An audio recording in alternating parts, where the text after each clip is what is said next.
Boa tarde.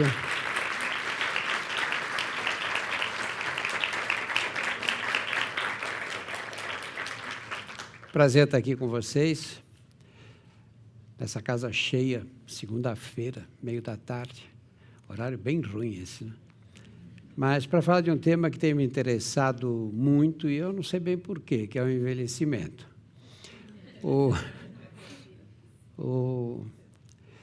É engraçado, porque esse conceito de envelhecimento teve uma mudança brutal, né? Brutal. No passado, uma mulher de 40 anos era muito velha. Ainda lembro dos anos 60, tinha uma música de um cantor que fazia muito sucesso na época, chamado Miltinho, e essa música chamava Mulher de 30, que era uma mulher que já não casava mais, porque 30 anos era uma pessoa de muita idade, uma mulher, né? Mas os homens também passavam por isso. E a rotina da vida era assim, chegava aos 50 anos, era considerado muito velho, em geral já estava aposentado, e a medicina dizia o quê para as pessoas? Dizia, você tem idade, não faça esforço. Esse era o paradigma da época, né? E aí ficava aquele senhor de 50 anos, se sentindo velho, aposentado, lendo o jornal na poltrona da sala, e um dia ele caía morto. Tinha um infarto do miocárdio, e a vida acabava assim.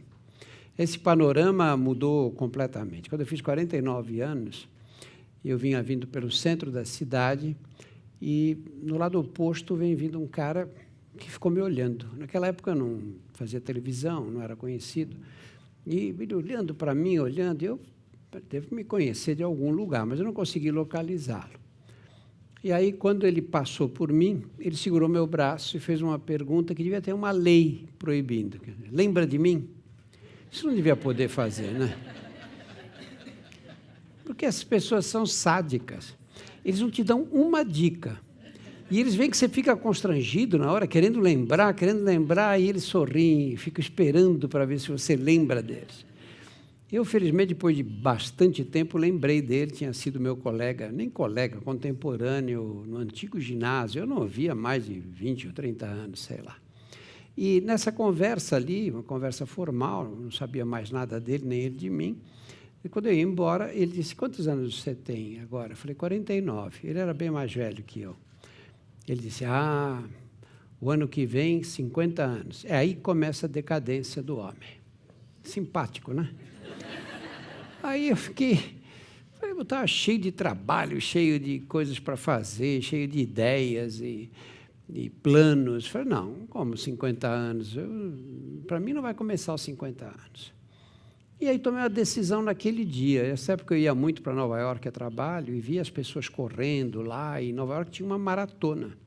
Eu disse, o ano que vem eu vou correr a maratona de Nova York, com 50 anos de idade.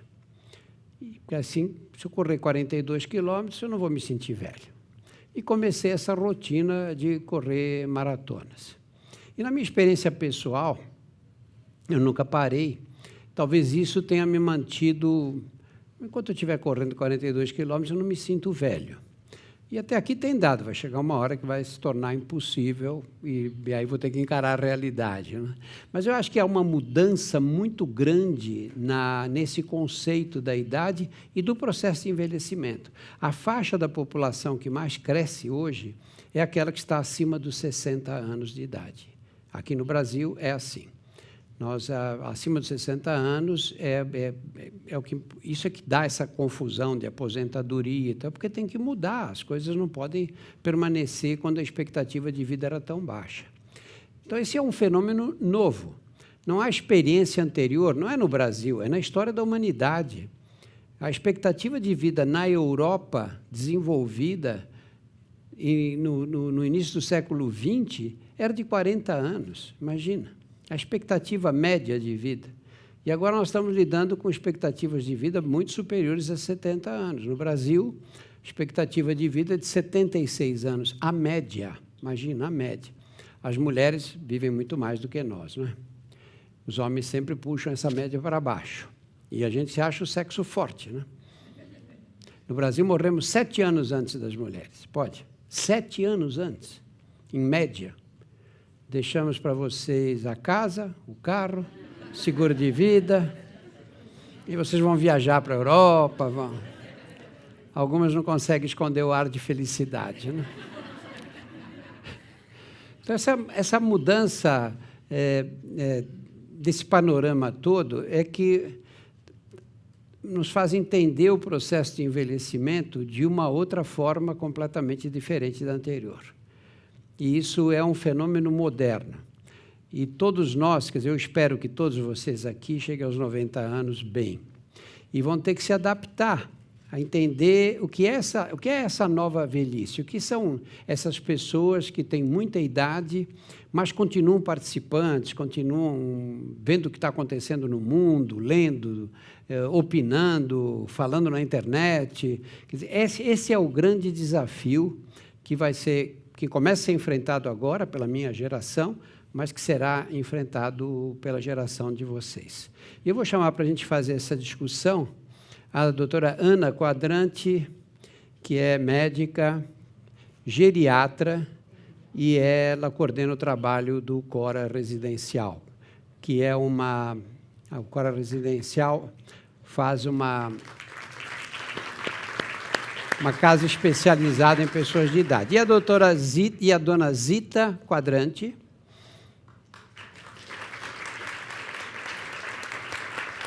senta, dona Zita. Dona Zita Bressante, desculpa. Pus o nome da Ana na senhora, dona Zita. Sente, por favor. Já estamos em família, dona Zita. Já somos família. A dona Zita está numa idade que não é mais vergonha perguntar para não é falta de educação perguntar para uma mulher, não é, dona Zita? Quantos anos? 93. Põe o microfone, por favor. 93. 93 anos de idade. E vou começar fazendo uma pergunta para a Ana sobre essa mudança do paradigma da medicina, não é, Ana? Essa coisa de você hoje não considera mais uma pessoa com 50 anos que chegou à idade dela passar o dia sentada na cadeira. Na verdade, além de não considerar mais idade de passar sentado, é um prejuízo muito grande para a saúde. Então, a gente tinha aquela visão do velhinho, aquela que eles mostravam, por exemplo, nos meios de transporte, quando eles falavam que era o assento reservado, tinha uma pessoa encurvada, com a bengala, que realmente parecia até muito mal de saúde. Então, era uma coisa que não era uma visão gostosa da gente ter. E hoje a gente tem aqui uma mulher de 93 anos mostrando como pode se estar bem com mais idade. O fato de ficar parado, de ficar estagnado, não é nada bom. Não é o envelhecimento, a gente não faz uma poupança de exercício, de atividades durante a vida, e se a gente for gastando, tem que ir gastando bem de pouquinho para não acabar. Não, envelhecimento a gente tem que investir todos os dias. E isso é o que a gente vê na prática diária, que quem está mais ativo normalmente vai melhor, a saúde vai melhor. E quem está... E hoje, assim, a literatura é muito rica em estudar a fragilidade. Até o último congresso de geriatria que a gente teve, o Congresso Paulista, a gente teve convidados internacionais e etc., muito essa abordagem da fragilidade.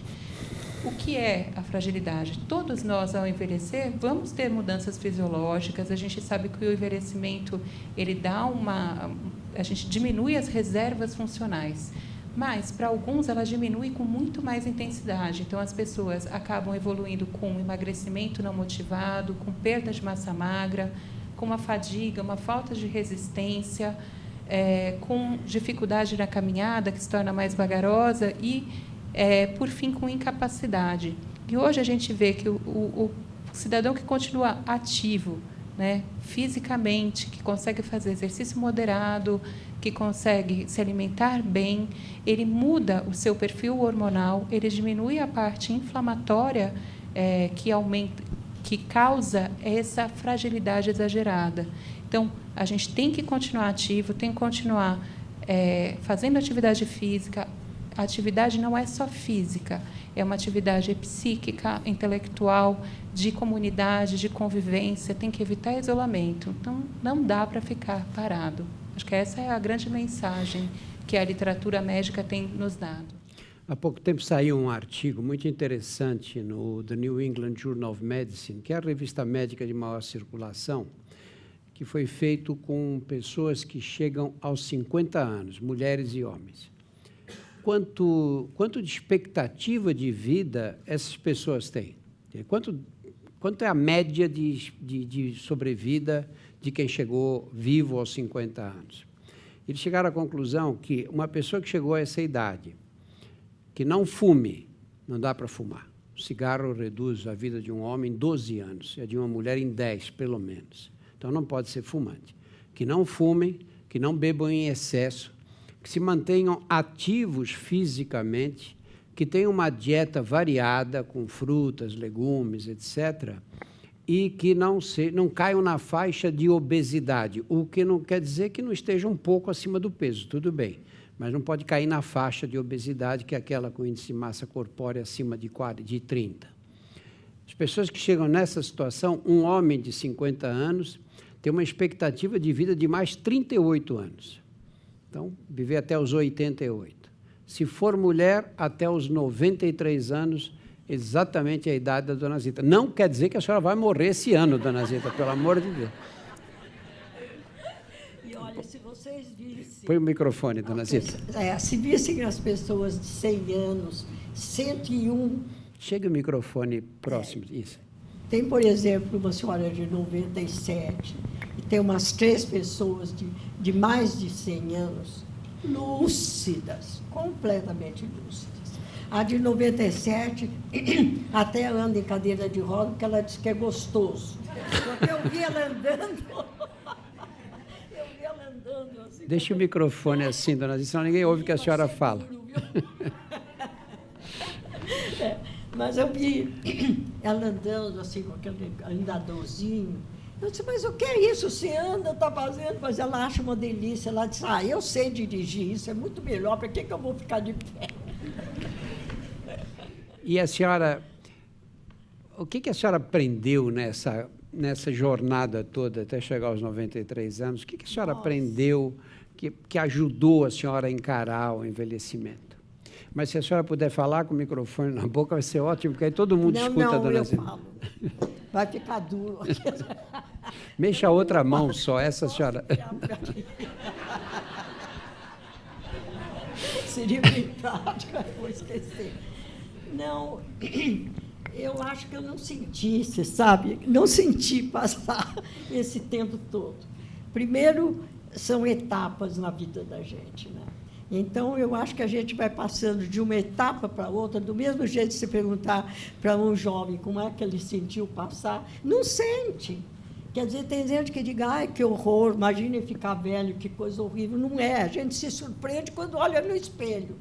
Eu, quando olho fotografia, acho, ai, que horror, como eu estou velha. Mas, não, eu dentro de mim não me sinto velha. Primeiro porque tive uma fase, depois que os meus filhos estavam, seus filhos começam a estudar, a ter vida própria.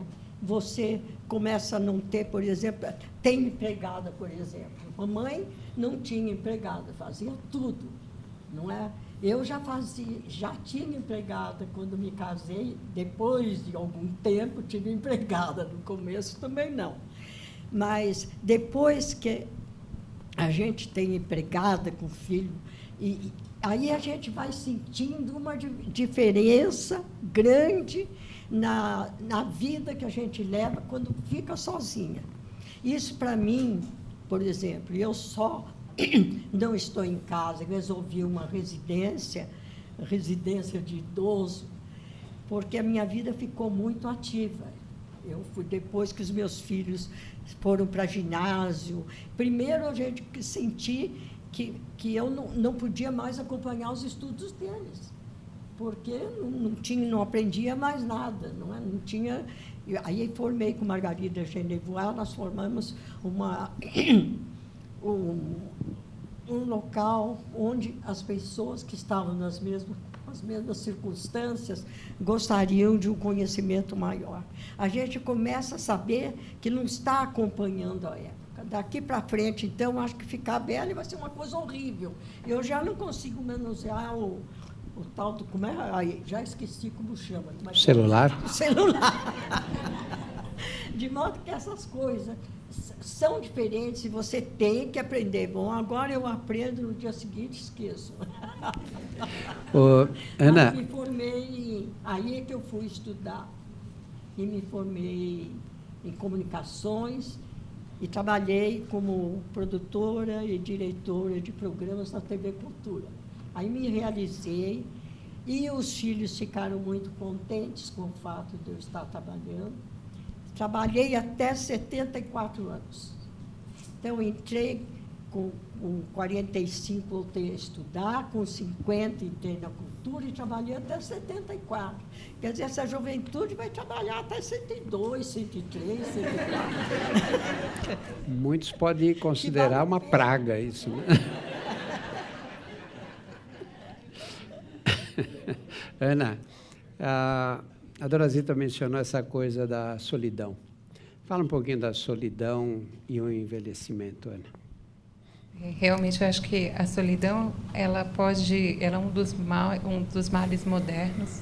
As famílias estão cada vez menores e, além do que, está todo mundo numa vida muito doida, né, dona Zita? Então, por mais que, às vezes, as pessoas morem nas casas junto com seus familiares, então tá lá a avó, a mãe, o pai, os filhos, mas cada um, eles passam uma boa parte do dia fora.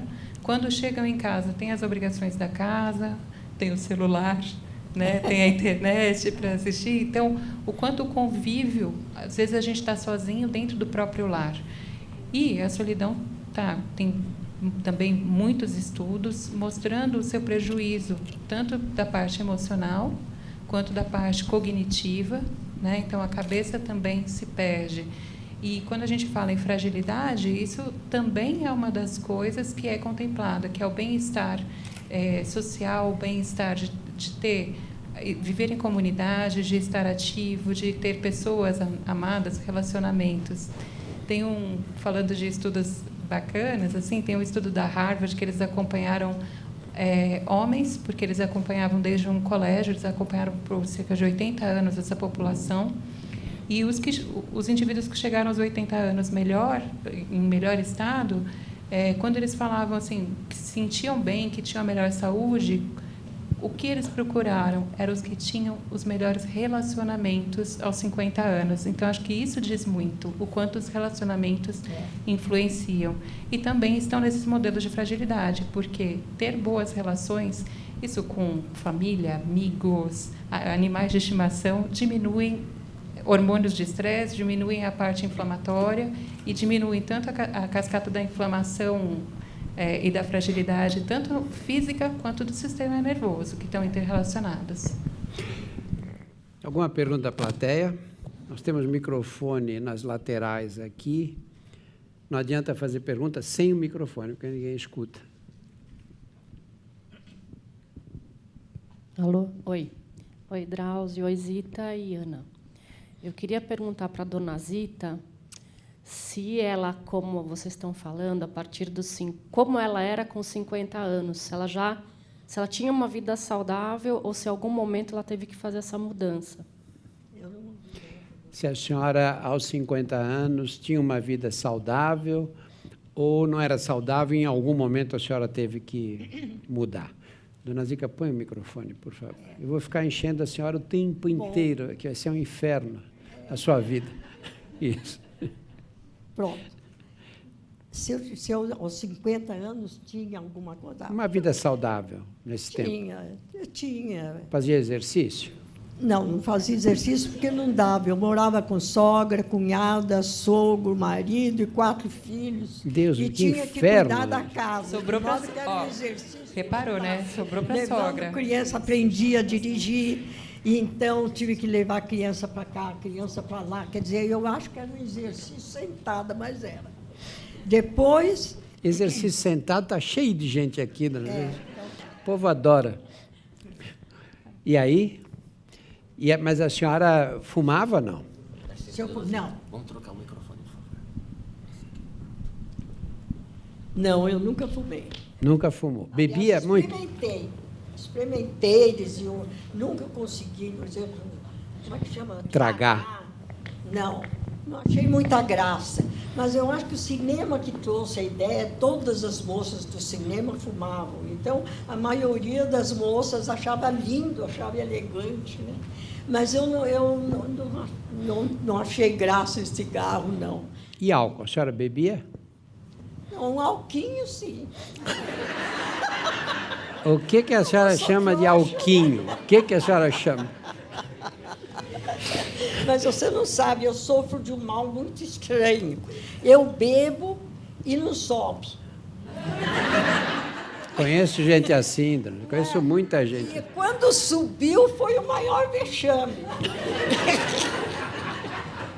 De modo que eu tenho muito medo que suba, de modo que eu controlo, tá? Porque na primeira vez que subiu... A senhora não acha que nessa altura da conversa, assim, por uma questão de honestidade, a senhora devia dizer que bebe até hoje, dona? A senhora bebe até hoje, senhora? Até hoje, seu cervejinho é gostoso.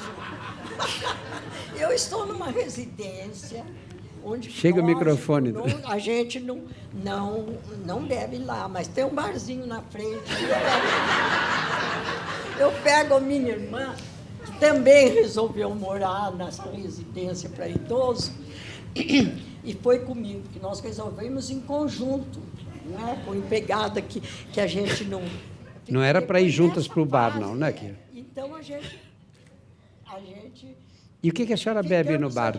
Amigas, para também tomar a praiinha, onde a gente ia, tomava alguma coisa. O que a senhora bebe quando vai lá? O que a senhora toma quando vai no bar? Uma cervejinha, um vinho gostoso. E a batida? A batidinha é muito bom. Vinho é muito Porque a senhora bebe geral, né, dona? Não, mas sempre moderado, viu, gente? Moderado. Dona Zita, eles vão esquecer tudo que a gente falar aqui, que tem que fazer exercício, dieta saudável. Vão só lembrar que dá para chegar aos 93 anos bebendo. Mas eu vi que precisava, porque eu estava com uma dor nas costas, e aí comprei um carrinho, achava um carrinho assim com 3 rodas, não é? Porque andava, doía as costas. Pois eu fui fazer nesse lugar onde eu estou... Microfone, dona Zita. Nesse lugar onde eu estou, eles têm o tal de Pilates, não é? Pois olha, passou a dor. Ninguém imagina que fazer ginástica nessa idade é uma necessidade mesmo. Praticar um esporte, eu não praticava, quer dizer, o meu trabalho, praticava quando eu fazia os meus trabalhos fora, subir escada, não sei o quê, mas nunca tinha saído de casa a fazer ginástica. Mas no momento que eu comecei a fazer, e lá onde eu estou tem uma porção de coisas, toda coisa que tem para distração tem a tal de exercício primeiro. Eu acho que foi muito importante, mas muito mesmo. Larguei o carrinho, o mais incrível, o carrinho que eu usava para... Saía na rua, grudava o carrinho, saía com 3 rodas, mas passou completamente... Mais uma pergunta, não? De eu fazer ginástica. Olha, nós vamos colocar um microfone fixo na senhora, dona Ai, Zita. que bom! Esse negócio A- faz a gente lembrar que está acontecendo. Aí a senhora fica solta, fica tranquila.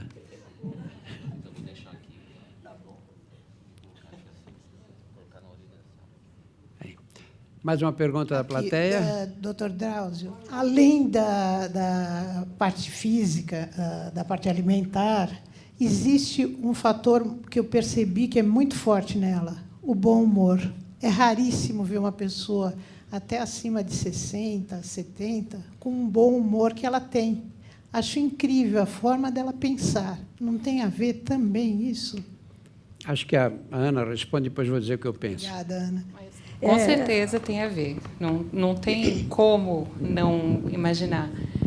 E o interessante que eu acho da história da Zita é que ela se reconstrói todos os dias, né? Então ela está vivendo toda a vida dela, não assim, com novos objetivos. Então ela teve a família, ela criou a família. Quando a família já não precisava tanto dos cuidados, ela foi se cuidar e ela foi estudar. E ela foi fazer faculdade depois dos 40, né, Zita? Com 45. Ah. 45 eu entrei na faculdade. Então, aos 45 anos, que já tem gente achando que, opa, agora tenho que me aposentar, ela estava indo para fazer faculdade e foi trabalhar, foi para o mercado de trabalho. Então, ela tem essa força de reconstrução, de todos os dias criar novos objetivos. Então, tem como, né, dizer que isso não tem a ver com envelhecimento saudável? Eu acho que o bom humor é um marcador. Porque a pessoa que tem bom humor, que tipo de gente é, em média, assim, na maioria das vezes?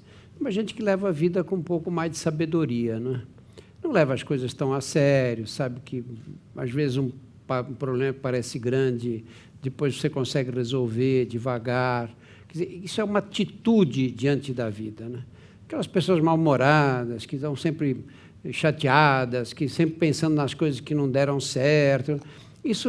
Esse pessimismo te leva a encarar o processo de envelhecimento como uma tragédia. E não como... Todo mundo quer viver muito, é engraçado isso, né? Se disser, você quer morrer com 60 ou com 90 anos aqui? 100% levanta a mão, 90 anos. Aí, quando vai chegando perto dos 90 anos, começa, ai, a velhice, olha que coisa horrível, estou velho, olha aqui as rugas. Você não queria viver, não é? Esse entendimento é que você tem que manter pelo resto da vida, independente da idade. Porque tem gente com 40 anos velhíssima, não é? Tem uma visão negativa da vida, não faz as coisas que poderia fazer, que a idade permitem, né?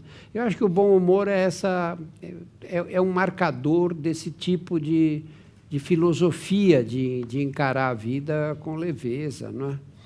O prazer de estar vivo, né? Independentemente da idade. Eu posso. O que eu acho muito. Tem um tempinho para falar? Só, lógico, a senhora está aqui para isso. Né? O que eu acho que é muito importante, por exemplo, o fato da gente ter escolhido residência. Né? Tem muito idoso que, às vezes, prefere ficar sozinho. Nós ficamos sem ninguém à noite. Minha irmã é 13 anos mais nova do que eu, por isso é mocinha. Né? Então, mas a pessoa precisa de outras pessoas. E, nessa ocasião, mesmo quando você vai a uma festinha de criança, tudo isso, na hora que você chega, ai, que bom, não sei o quê, mas depois os grupos estão reunidos de acordo com a idade. E lá, por exemplo, onde eu estou com inúmeros idosos. Ninguém pergunta que idade tem, que não tem, e as pessoas se reúnem por afinidade. Tem a oportunidade, por exemplo, de alguém precisa de alguma coisa, tem a oportunidade de ajudar, você se sente até útil novamente. E muita gente diz, eu ouvi falando, e você foi para asilo, porque asilo daquele tempo era uma coisa horrível. Mandavam para asilo, velhinho, nem sei para morrer, condições. Né?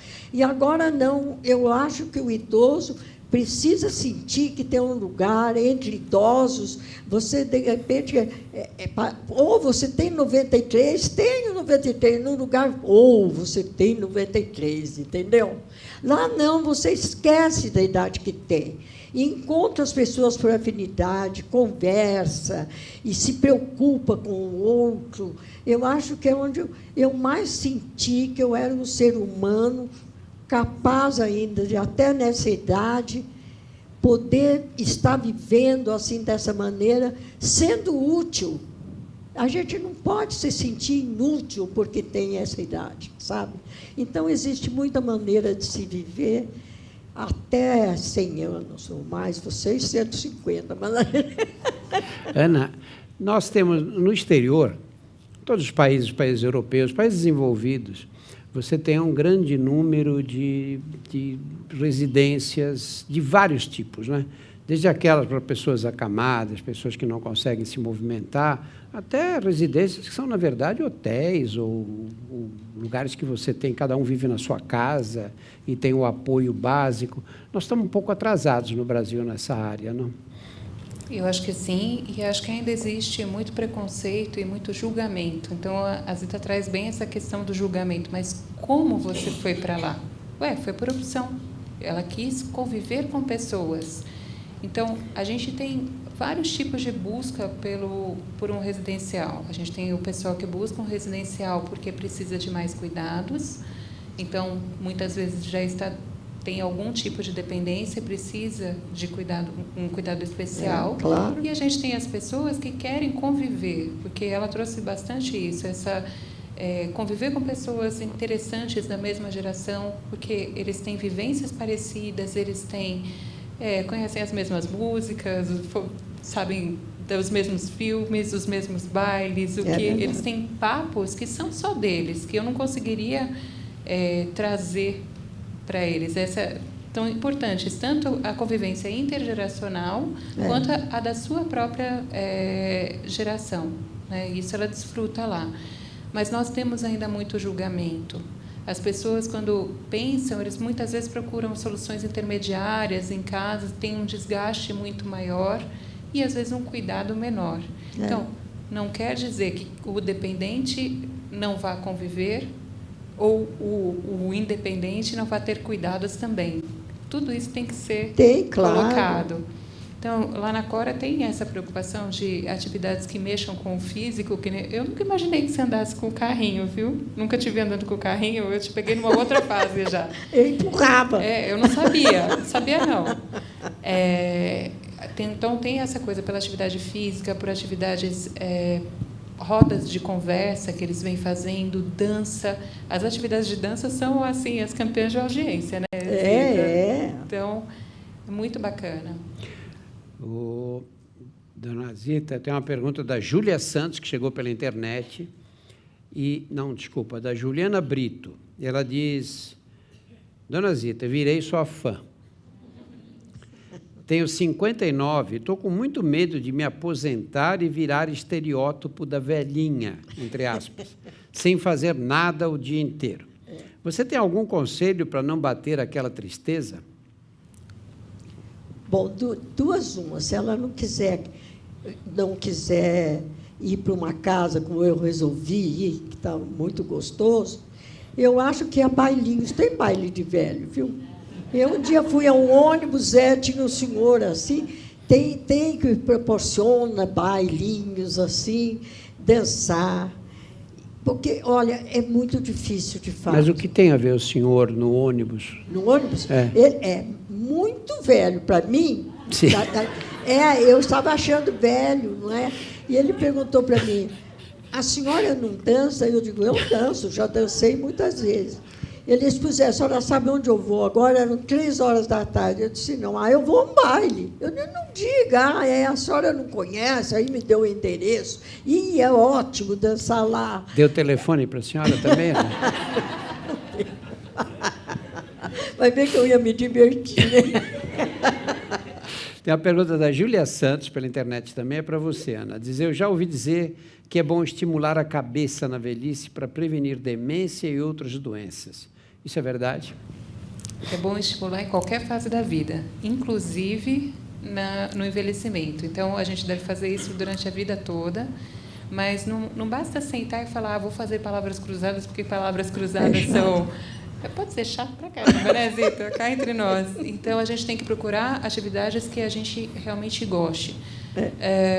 Está comprovado que as atividades de lazer, então, pintura, dança, pode ser até a palavra cruzada, se assim gostar, mas, em geral, aquelas que você tem contato com outras pessoas, então, carteado, jogos, isso está comprovado que melhora a cognição. Então, quem faz atividades de lazer tem menos doença de Alzheimer, por exemplo. Isso ao longo da vida.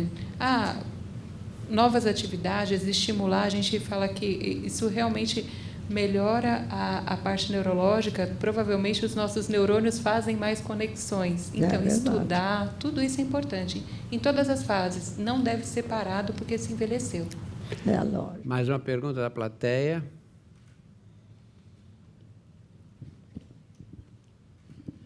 Boa tarde. Ali também, do outro lado.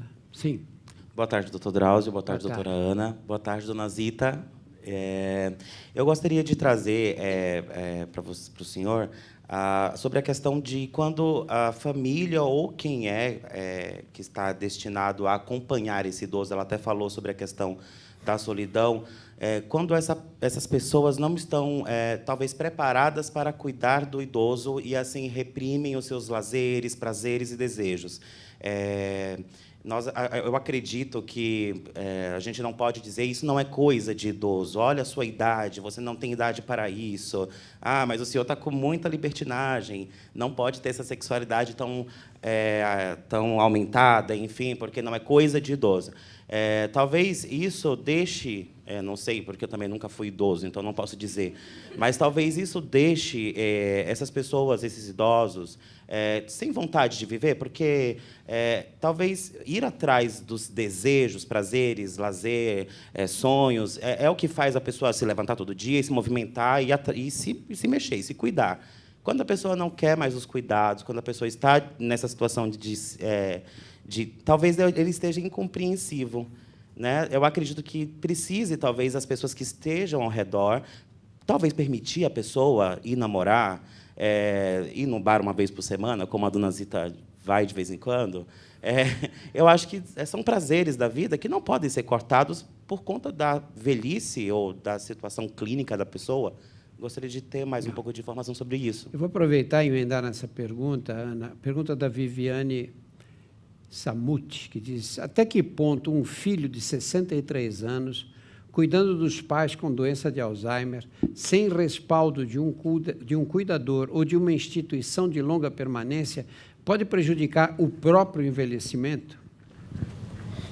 Acho que são duas perguntas importantes. Vou começar pela sua. Realmente, essa questão de o que o idoso pode fazer, se definido por outra pessoa, se ele é lúcido, se ele é capaz, é muito complicada, né? Então, a gente está colocando preconceito, então, os nossos preconceitos lidando com a vida do outro. É muito difícil, e isso são situações que o idoso vai ter que... As pessoas vão ter que se acomodar nessa... É difícil um profissional interferir, né? São questões, muitas vezes, familiares também. O que a gente pode fazer é orientar.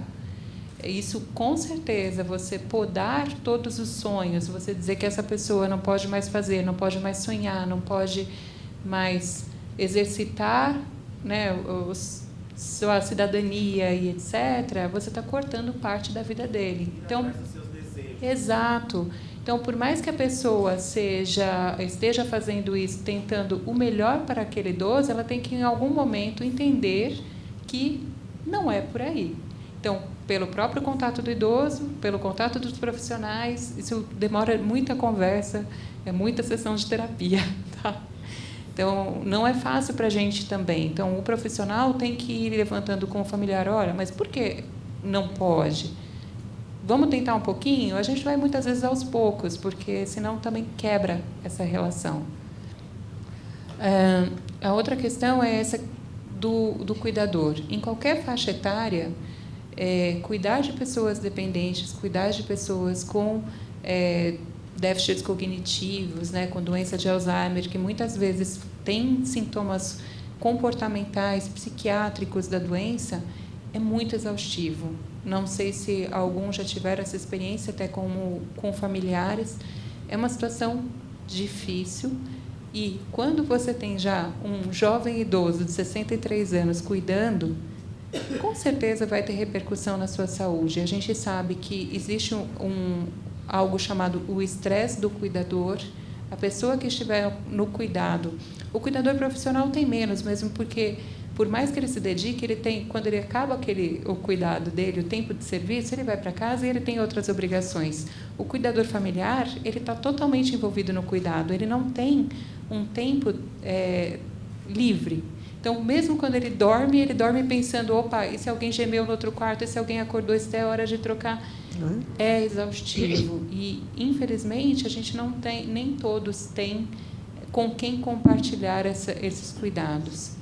Mas essa população evolui até com mais quadros de saúde e com mais quadros depressivos.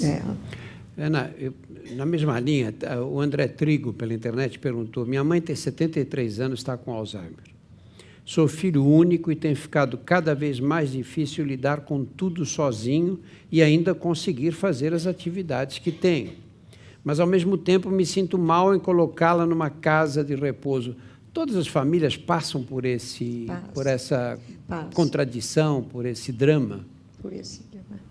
Eles passam. Mas o que me impressiona, por exemplo, nessa casa em que eu estou, éramos eu e minha irmã lúcidas e não fomos lá por causa de problemas dessa natureza. É que os que vão, às vezes, com problemas sérios, sabe, de começo de Alzheimer, por exemplo, elas se sentem muitíssimo bem, mesmo as que estão lá, porque tem essa convivência. Sabe, tinha uma, por exemplo, que chegou não falando nada, porque no dia que o marido morreu, ela ficou sem falar. E os sobrinhos que não podiam, ninguém pode agora cuidar do idoso quando está precisando. Não é? Então, ela foi para lá sem falar uma palavra. Eu me lembro que comecei a falar um pouquinho com ela, outras pessoas falando. Quer dizer, ela não chegou a um ano ainda lá. E está falando. Quer dizer, a convivência com pessoas que conversem. Cuidador, eu acho que, coitado de cuidador, é uma coisa muito complicada. Mas não está, por exemplo, na mesma idade, e não pode conversar. Todos eles, tem vários lá com cuidadores, mas a necessidade de conversar com uma pessoa, a convivência com pessoas da mesma idade, eu acho que é uma coisa importantíssima. Relembrar coisa do passado que ninguém mais lembra de nada. Sumiu o passado. Para os jovens não sabem o que a gente viveu. Então, rememorar, está falando a mesma linguagem, parece que a gente fala outra língua. E eu acho uma coisa importantíssima conviver com outros idosos. Ana. Essa questão da dificuldade da família, isso é real. A gente encontra no consultório, nas famílias, no próprio residencial. E o que eu digo é o seguinte: o cuidador tem que se cuidar também para poder estar presente, porque se ele adoecer, quem que vai cuidar? E o residencial, ele não é um abandono, ele é um compartilhamento de cuidado, mesmo porque o residencial só é uma outra casa. A família continua sendo a mesma, né? A família é esse filho. E talvez ele, filho único, hoje os contatos estejam assim até mais difíceis, porque estão permeados por todo esse cuidado, por toda a exaustão e etc. Eu vejo relatos até de pacientes meus que foram para a residencial, da família me procurar depois e falar: olha, ele está tão bem, e hoje o nosso contato, a gente parou de brigar pelas coisas do dia a dia, então quando estão juntos, eles podem desfrutar esses momentos em conjunto. Muito importante. Mais alguma pergunta aqui da plateia? Quero dizer que está uma delícia ouvir, tão inspirador, e eu gostaria de saber se a dona Zita tem um grande projeto, um sonho que a senhora quer realizar o quanto antes. Qual é o sonho da senhora nesse momento? Se a senhora tem algum sonho nesse momento, algum projeto que a senhora queira realizar. Teria, sim. O meu sonho realmente seria estar próximo a idosos e fazer o idoso conviver ou ter alguma coisa para fazer. Porque eu, por exemplo, lia o dia inteirinho, mas você não se sentir dando trabalho. Quer dizer, se eu pudesse ainda fazer um trabalho desse, junto de idosos, mostrando a necessidade da convivência, mesmo que não queira morar num lugar assim, mas a necessidade da convivência com idosos. Não, vai só para idosos. Não, eu adoro estar com os meus netos, adoro estar com os meus filhos. Nunca me senti, porque estou morando, deixaram de me visitar, absolutamente. A gente continua tendo carinho dos jovens, a gente tem tudo isso. Mas chega momentos que você esquece de tomar remédio. Esquece. Eu, por exemplo, esqueço. Eu fico, por exemplo, preocupada. Eu morava com minha irmã, numa fase ela ficou sozinha, e eu me senti também, resolvemos morar juntas. Eu digo, meu Deus do céu, eu não quero, de repente, me tornar uma pessoa pesada para minha irmã. ela deixar de viajar, que ela ainda tem disposição, quer viajar, e eu senti que ela deixou de viajar, deixou de fazer uma visita por minha causa. Eu acho que o idoso se sentir assim é a pior coisa que pode acontecer para ele. Eu vou ler uma pergunta não, um comentário que eu recebi da Alice Bressani Lopes. A Alice diz assim: Drauzio, fala para a vovózita que eu amo muito ela. Que sorte eu, meu irmão e meus primos temos de ter essa avó. Ela é muito incrível, divertida, inteligente. Te amo, vó.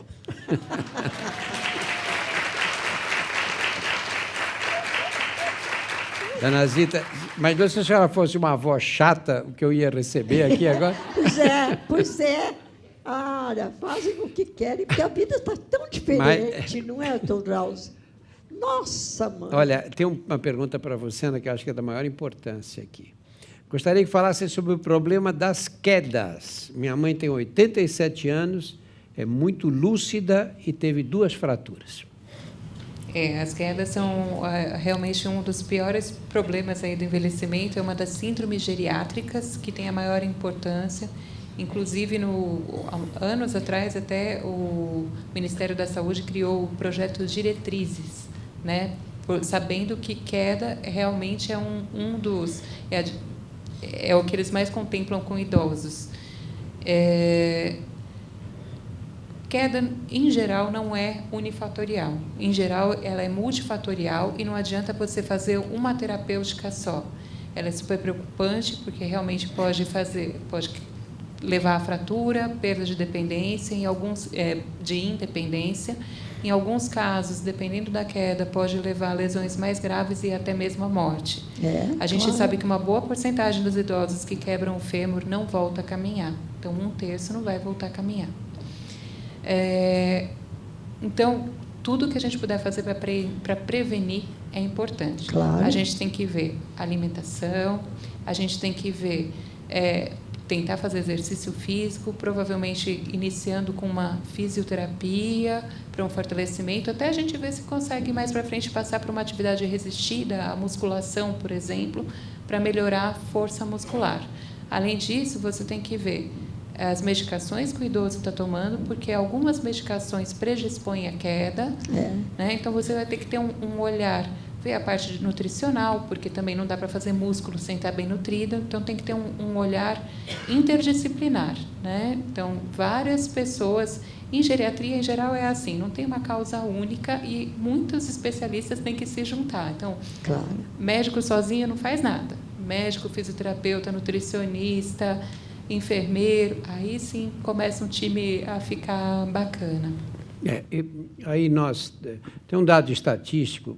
Fratura de colo de fêmur, que é essa parte do fêmur que encaixa na bacia, é um tipo de fratura muito comum em pessoas de idade, que já têm os ossos fragilizados pela osteoporose.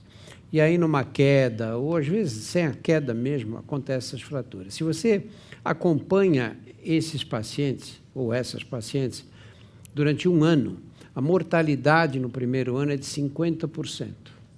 E a mortalidade acontece não pela fratura em si, porque isso você corrige, mas acontece por essas razões que a Ana citou aqui. A fragilidade, a pessoa não consegue mais andar e começa a ficar na cama, acumula secreção, faz infecções respiratórias e acaba tendo outras complicações. Por isso é que é muito importante, quem tem pessoas de idade em casa, tirar tapete do caminho, tomar cuidado, não largar sapato em qualquer lugar, porque uma queda dessa, você pode pegar uma pessoa que vem tendo uma velhice maravilhosa e encurtar a duração da vida e tornar essa pessoa dependente de mais cuidados. Tem uma pergunta aqui do Carlyle Adriana. Não sei se é Adriana Carlyle, veio Carlyle antes. Como ajudar a mudar o estigma do idoso no Brasil? Ana. Pô, difícil. A primeira coisa é que a gente tem que se despir de preconceitos, né? A Zita é uma idosa, assim como a gente tem outros idosos dependentes, certo? Mas A gente tem que abrir os olhos. Eu acho que cada vez mais a gente está vendo idosos funcionais, idosos que querem dar opinião, e tem que aproveitar isso. Até as empresas, hoje, as melhores empresas, elas misturam, né, várias faixas etárias. Eu estava até ouvindo no rádio outro dia, as grandes experiências de sucesso em empresas, em governos, eles têm que ter várias pessoas de diversidade de idades, de pensamentos, para constituir um programa, né, para a sua empresa, para o seu governo. Então, a gente tem que ouvir essas pessoas. Estando aqui com a Zita hoje, eu acho que não dá. Ela não é aquele estereótipo que eu falei do velhinho encurvado na bengala, né, repousando ou fazendo crochê. Então, eu acho que nós só temos que abrir os olhos e enxergá-los. Ana, aproveita e responde uma pergunta de uma moça chamada Ana também. Costumamos falar muito da saúde física das pessoas mais velhas e pouco sobre a saúde mental. Como você enxerga esse desequilíbrio? Na verdade, eles estão intrincados, né? Não dá para falar em saúde física sem a mental e nem a mental sem a física, né? O que a gente sabe da saúde mental, por exemplo, há muitos anos já se mostra que, com a mesma patologia, se duas pessoas entrarem no hospital, independente da faixa etária, um é o deprimido com um infarto e o outro é um não deprimido com infarto, o desfecho do deprimido tende a ser pior. Então, isso coloca que a questão da saúde emocional, da saúde mental, é mandatória, ela é muito para a nossa qualidade de vida, e para a saúde física também, para o desfecho melhor. A gente tem que trabalhar tanto na parte de prevenção quanto de tratamento. Então, eu vou interromper, vou fazer pergunta para você, aproveitar. Pode? Pode, lógico. Então, porque eu sou uma das idosas que nós todas ficamos. Bastou começar a tremer, bastou começar a esquecer. A gente não sabe se a gente está às vésperas de uma das moléstias graves ou se isso é uma coisa natural, porque parece que você está sempre na iminência de ter alguma coisa assim.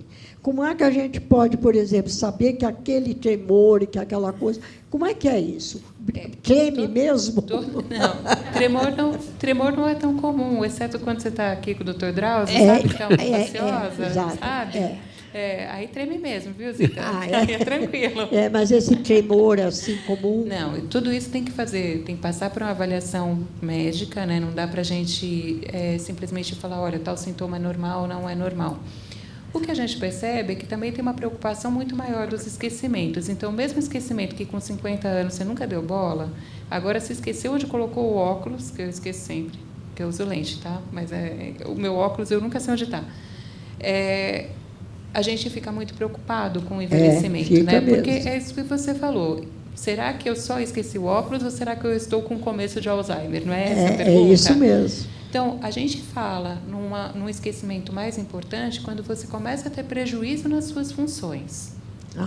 Tá? Antes disso, eu estou começando a esquecer. Claro, vale fazer o acompanhamento médico regular e fazer as medidas de prevenção, que são aquilo que a gente já falou. Atividade física melhora a saúde cognitiva,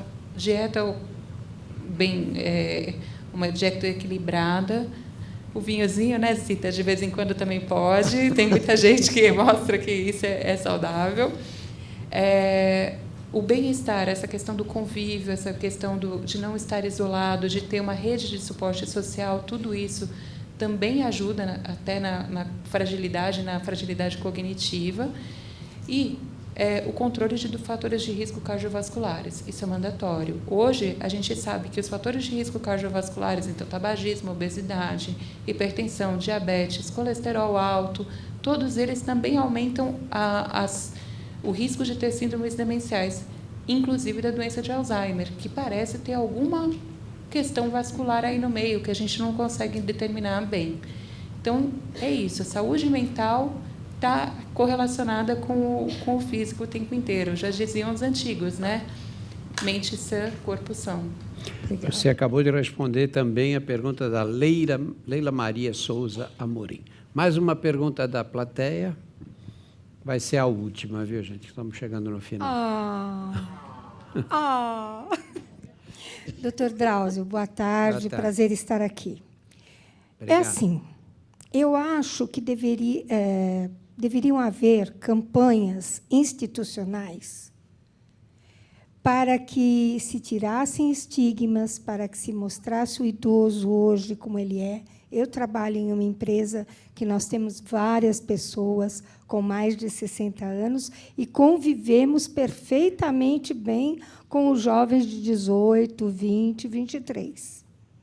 Inclusive em termos de alcançar metas, de ganhar prêmios. Então, isso poderia ser demonstrado nos meios de comunicação. Eu acho que é uma obrigação, né? E eu lanço para o senhor uma proposta de trabalho, né, para variar, né, doutor Drauzio, que o senhor encabece uma campanha falando do idoso como ele é hoje, ativo.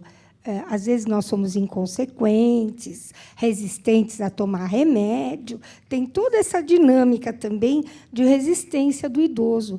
Mas nada melhor do que encaminhar uma proposta ao SUS, né? Institucionalizar e tirar, afastar preconceitos, estigmas. E em escola, né?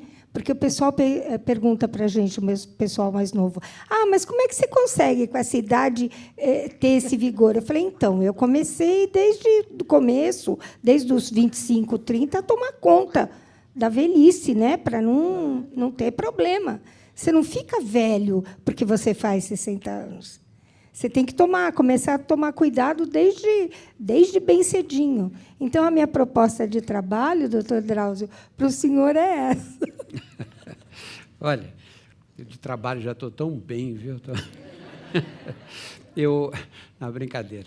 Eu acho que isso tem a maior importância mesmo. Eu vou aproveitar e fazer a pergunta seguinte, que foi destinada a mim, e vou fazer o comentário da sua pergunta também. A pergunta vem da Wanda Soares. A Wanda diz, Drauzio, você descobriu que gostava de corrida. Como você descobriu que gostava de corrida? Estou chegando nos 60 e não gosto de fazer atividades físicas, mas sei que isso será um problema cada vez maior daqui para frente. Wanda, quem falou para você que eu gosto de corrida? Eu detesto. Eu gosto de acordar de manhã, tomar o café, ler o jornal. Acho que é gostoso, você sai da cama às 5h30 da manhã, que é o único horário que eu posso correr, e sai correndo pela rua, feito um tresloucado. Então, atividade física você não faz porque gosta. Se você for esperar gostar de uma atividade física, desiste, minha filha, não vai chegar nunca. Nunca vai acontecer isso. É verdade. Eu acho que essa questão do envelhecimento tem um detalhe que eu acho muito importante. Eu trabalho muito, trabalho mais que 12 horas todos os dias. Às vezes chego a trabalhar 15, 16 horas. Estou na minha casa, estou escrevendo, estou respondendo e-mail, estou escrevendo texto, escrevendo livro. Eu trabalho o tempo todo. Eu acho que essa é uma forma de você se manter velho, produtivo, não é? Porque se você se sente produtivo, se você levanta, se você faz exercício, você não percebe isso que a dona Zita falou, é verdade. Eu, quando era no começo da profissão, encontrava uma senhora de 70 anos que dizia, eu não me sinto velha. Eu pensava comigo, que falta de autocrítica, né? Porque 70 anos, para mim, naquela época, era uma pessoa muito velha. E, realmente, você não percebe, não há um momento em que você note, fiquei velho, pronto. Não é assim. O dia a dia, você vai tocando as suas coisas, vai fazendo. Quando me propõe uma coisa para fazer, tem que dar uma aula em Recife, mas eu tenho um compromisso amanhã cedo em São Paulo. Então, tenho que ir para Recife, dar a aula, voltar para o aeroporto e vir embora. Eu não penso se eu tenho idade para fazer isso. Eu penso se eu vou ter condição física de ir. Eu tenho, então eu vou, dou a aula e eu volto. Você não pode deixar a idade se abater. Você vê gente que tem 40 anos que diz, já estou velho para isso, já não dá mais para eu fazer exercício. Como não, meu? Como não? Você tem 40 anos, pode viver 80. A gente não pode levar a idade em consideração, esses tabus das idades, não é? É como a senhora, 70 anos, viúva ou solteira por alguma razão, conhece um homem, conhece um namorado, a família fica chocada, minha mãe está namorando com 70 anos, uai, deixa ela estar feliz. Claro. Né? Quer dizer, esse conjunto de relações que a gente estabelece, isso é absolutamente fundamental.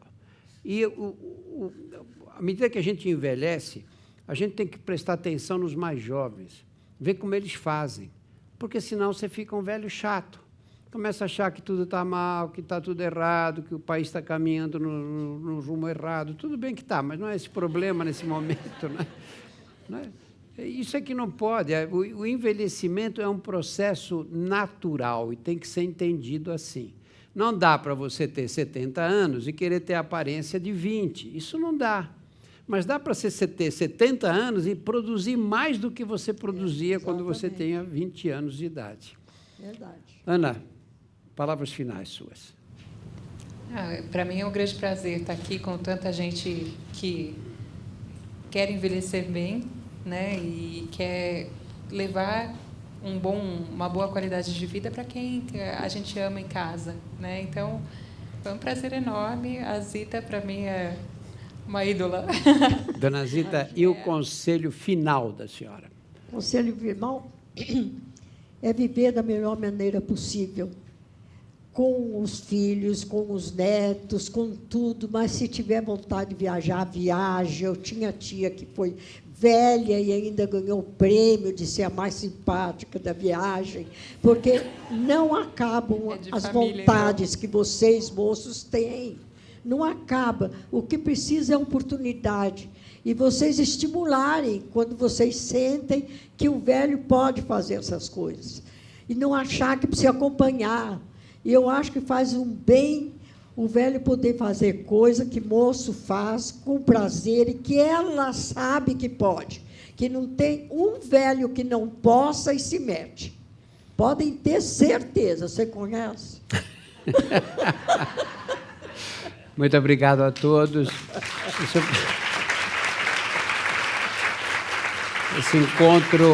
Esse encontro contou com o apoio cultural da Cora Residencial. Muito obrigado a todos. Gente.